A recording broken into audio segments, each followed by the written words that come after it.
अस्सलामुअलैकुम जी। आज हमारे पास है टॉपिक नंबर 37 और लेक्चर नंबर 21 है। तो इसमें हमारे पास है जी काची-रीमान इक्वेशन। तो काची-रीमान इक्वेशन का पार्ट 1 है ये। तो इसका नेक्स्ट पार्ट नेक्स्ट मॉड्यूल में कवर होगा। तो काची-रीमान क्या चीज़ है कि अब तक हमने जो भी डेरिवेटिव पढ़े हैं वो हमने सिंपल डेरिवेटिव पढ़े हैं। जैसे कि हमने एक डेरिवेटिव पढ़ा है, जी स्क्वायर का डेरिवेटिव हमने लिया था, तो वो हमारे पास आया था 2z। इस तरह का हमने सिंपल डेरिवेटिव्स कुछ पढ़े हैं। अब यहाँ से आके हम कुछ कम्प्लेक्स डेरिवेटिव को स्टार्ट करने जा रहे हैं, ठीक है। तो उनको यहाँ पे हम स्टडी करेंगे।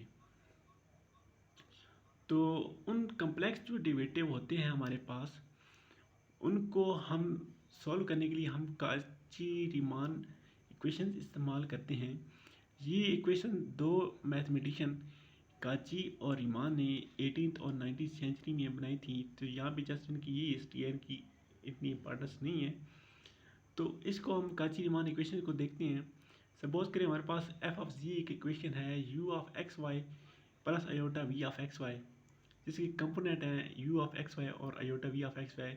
यू ऑफ एक्स वाई हमारे पास रियल कंपोनेंट और वी ऑफ एक्स वाई हमारे पास इमेजनरी कंपोनेंट है।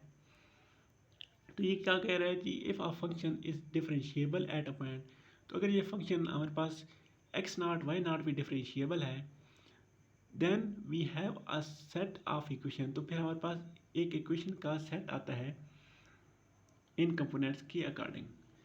तो सिंपल वर्ड में इसका क्या मतलब है, अगर एफ ऑफ जेड हमारे पास जो नंबर है वो एक्स नॉट वाई नॉट पे डिफरेंशिएबल है, तो हमारे पास काची-रीमान इक्वेशंस होंगी। तो ये चीज़ आपने याद रखनी है कि ये जो इक्वेशन है हमारे पास काची-रीमान इक्वेशंस, ये डिफरेंशिएबिलिटी के लिए नेसेसरी कंडीशन है, सफिशिएंट कंडीशन नहीं है।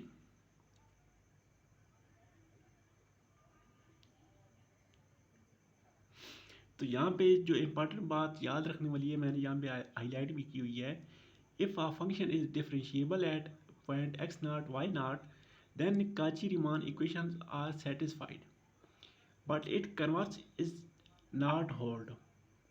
यानी कि अगर एक हमारे पास नंबर जो है वो डिफरेंशिएबल है तो उसकी काची-रीमान इक्वेशंस लाजमी होंगी।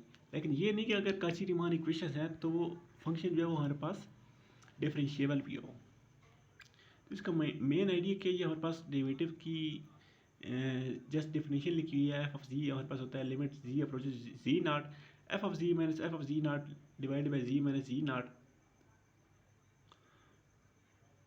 जो कि हम पिछले मॉड्यूल में इसकी काफ़ी एग्जांपल भी करके आ चुके हैं। अब हमारे पास थ्योरम्स क्या है, थ्योरम में कहता है कि अगर हमारे पास फंक्शन है एफ ऑफ जी, जो कि हमारे पास F of X plus iota Y की फॉर्म में, यानी कि U of x Y plus iota we of x Y वो चीज़ है। ये हमारे पास एक पॉइंट जेड नाट कौन सा पॉइंट है, एक्स नाट प्लस आयोटा वाई नाट, इसके ऊपर डिफरेंशिएबल है, ठीक है। तो फिर हमारे पास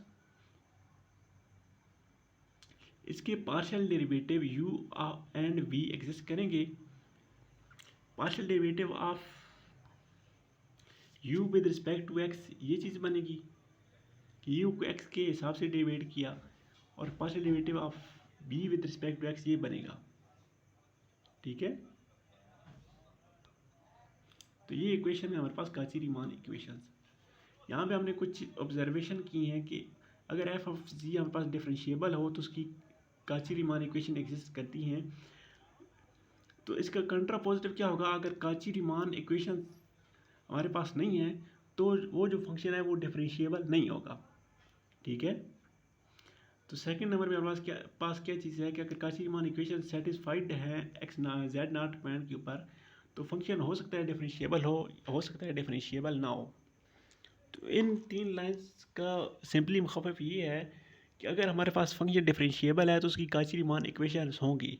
लेकिन अगर काची-रीमान इक्वेशन है तो इसका ये मतलब नहीं है कि हो सकता है वो फंक्शन डिफरेंशिएबल हो सकता है ना हो।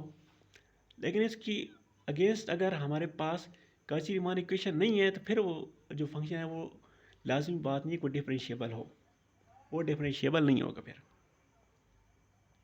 तो इसके नीचे प्रूफ है, प्रूफ करने की ज़रूरत नहीं है, आप इसको स्किप भी कर सकते हैं। जैसे ये तीन लाइंस आपने बहुत ही इंपॉर्टेंट ये वाली याद रखनी है कि अगर फंक्शन डिफरेंशिएबल है तो उसकी काची-रीमान इक्वेशन लाजमी होगी।